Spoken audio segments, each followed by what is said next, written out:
ಮೊದಲ ದಿನ ಕನ್ನಡಿಗ ದೇವದತ್ ಪಡಿಕ್ಕಲ್ ಶತಕ. ಎರಡನೇ ದಿನದಾಟ ಧ್ರುವ್ ಜುರೇಲ್ ಸೆಂಚುರಿ. ಕೊಲಂಬೋ ಟೆಸ್ಟ್ನಲ್ಲೂ ಗಿಲ್ ಪಡೆ ಹಿಡಿತ. ಶ್ರೀಲಂಕಾ ವಿರುದ್ಧದ ಟೆಸ್ಟ್ ಸರಣಿಯಲ್ಲಿ ಗಾಯದ ಹಿನ್ನಡೆಗಳನ್ನ ಮೆಟ್ಟಿ ನಿಂತಿರುವ ಟೀಂ ಇಂಡಿಯಾ ಎರಡನೇ ಟೆಸ್ಟ್ನಲ್ಲೂ ಬೊಂಬಾಟ್ ಪ್ರದರ್ಶನ ನೀಡುತ್ತಿದೆ.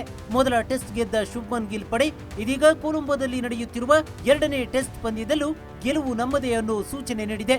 ಭಾರತೀಯ ಬ್ಯಾಟ್ಸ್ಮನ್ಗಳ ಪ್ರಚಂಡ ರನ್ ದಾಹಕ್ಕೆ ಲಂಕಾ ಬೌಲರ್ಗಳು ಬಳಲಿ ಬೆಂಡಾಗಿ ಹೋಗಿದ್ದಾರೆ. ಭಾನುವಾರ ಟಾಸ್ ಗೆದ್ದು ಮೊದಲು ಬ್ಯಾಟಿಂಗ್ ಮಾಡಿದ ಟೀಂ ಇಂಡಿಯಾಕ್ಕೆ ಕನ್ನಡಿಗ ದೇವದತ್ ಪಡಿಕ್ಕಲ್ ಆಸರಿಯಾದರು. ಮೊದಲ ಟೆಸ್ಟ್ನಲ್ಲಿ ಚೊಚ್ಚಲ ಶತಕ ಸಿಡಿಸಿ ಸಂಭ್ರಮಿಸಿದ್ದ ಪಡಿಕ್ಕಲ್ ಕೊಲಂಬೋ ಟೆಸ್ಟ್ನಲ್ಲೂ ಭರ್ಜರಿ ಶತಕ ಸಿಡಿಸಿದ್ರು. 193 ಬಾಲ್ಗಳನ್ನ ಎದುರಿಸಿದ ಪಡಿಕ್ಕಲ್ 12 ಬೌಂಡರಿ ಸಹಿತ 117 ರನ್ ಗಳಿಸಿದ್ರು. ಈ ಮೂಲಕ ಸತತ 2 ಟೆಸ್ಟ್ ಪಂದ್ಯಗಳಲ್ಲೂ ಶತಕ ಸಿಡಿಸಿದ ಸಾಧನೆ ತಮ್ಮದಾಗಿಸಿಕೊಂಡ್ರು. ಹಾಗೆ ಟೆಸ್ಟ್ ಕ್ರಿಕೆಟ್ನಲ್ಲಿ ತಮ್ಮ ಸ್ಥಾನವನ್ನ ಭದ್ರಪಡಿಸಿಕೊಂಡ್ರು.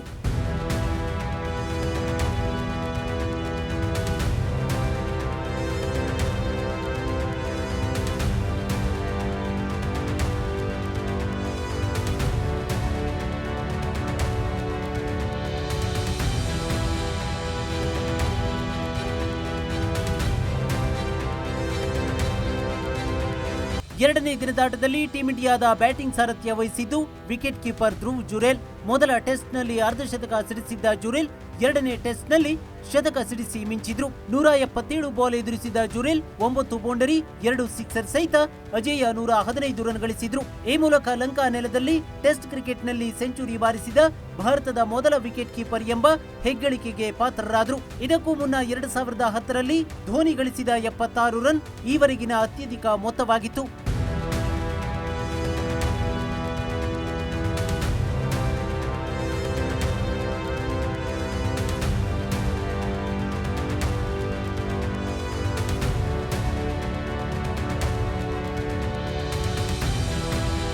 ಇನ್ನು ಮೊದಲ ದಿನದಾಟದಲ್ಲಿ ಟೀಂ ಇಂಡಿಯಾ ಆರಂಭಿಕ ಯಶಸ್ವಿ ಜೈಸ್ವಾಲ್ ಮತ್ತು ಲಂಕಾ ವೇಗಿ ಅಸಿತಾ ಫರ್ನಾಂಡೋ ನಡುವೆ ಜಟಾಪಟಿ ನಡೆಯಿತು. ಅಸಿತಾ ಬೌಲಿಂಗ್ನಲ್ಲಿ ವಿಕೆಟ್ ಒಪ್ಪಿಸಿದ ಜೈಸ್ವಾಲ್ ಪೆವಿಲಿಯನ್ ಕಡೆಗೆ ಹೆಜ್ಜೆ ಹಾಕುತ್ತಿದ್ರು. ಈ ವೇಳೆ ಅಸಿತಾ ಜೈಸ್ವಾಲ್ ರನ್ನ ಕೆಣಕಿದ್ದಾರೆ. ಇದರಿಂದ ಸಿಟ್ಟಿಗೆದ್ದ ಜೈಸ್ವಾಲ್ ಅಸಿತಾ ಬಳಿ ತೆರಳಿದಾಗ ಇಬ್ಬರ ನಡುವೆ ಪರಸ್ಪರ ಮಾತಿನ ಚಕಮಕಿ ನಡೆಯಿತು. ಇದರ ಬೆನ್ನಲ್ಲೇ ಮೈದಾನದಲ್ಲಿ ದುರ್ವರ್ತನೆ ತೋರಿಸಿದ್ದ ಇಬ್ಬರು ಆಟಗಾರರಿಗೆ ಐಸಿಸಿ ಪಂದ್ಯದ 25% ದಂಡ ವಿಧಿಸಿದೆ.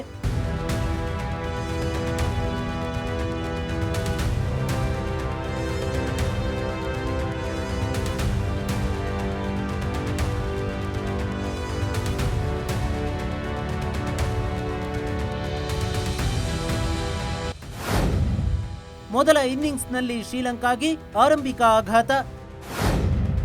ಟೀಂ ಇಂಡಿಯಾ 9 ವಿಕೆಟ್ ನಷ್ಟಕ್ಕೆ 503 ರನ್ಗಳಾಗಿದ್ದಾಗ ಡಿಕ್ಲೇರ್ ಘೋಷಣೆ ಮಾಡಿತು. ಇದಕ್ಕುತ್ತರವಾಗಿ ಮೊದಲ ಇನ್ನಿಂಗ್ಸ್ ಆರಂಭಿಸಿದ ಶ್ರೀಲಂಕಾ ಆರಂಭಿಕ ಆಘಾತ ಅನುಭವಿಸಿದೆ. ದಿನದಾಟದಂತ್ಯಕ್ಕೆ ಆಡಿದ 3 ಓವರ್ಗಳಲ್ಲಿ 2 ಪ್ರಮುಖ ವಿಕೆಟ್ಗಳನ್ನ ಕಳೆದುಕೊಂಡಿದೆ. ಟೀಂ ಇಂಡಿಯಾ ಪರ ಕನ್ನಡಿಗ ಪ್ರಸಿದ್ಧ ಕೃಷ್ಣ ಮತ್ತು ಮಾನವ್ ಸುತಾರ್ ತಲಾ ಒಂದೊಂದು ವಿಕೆಟ್ ಪಡೆಯುವ ಮೂಲಕ ಲಂಕನ್ನರಿಗೆ ಸೋಲಿನ ಭೀತಿ ಹುಟ್ಟಿಸಿದ್ದಾರೆ. Sanjay Naik, news desk, Ashwavega news.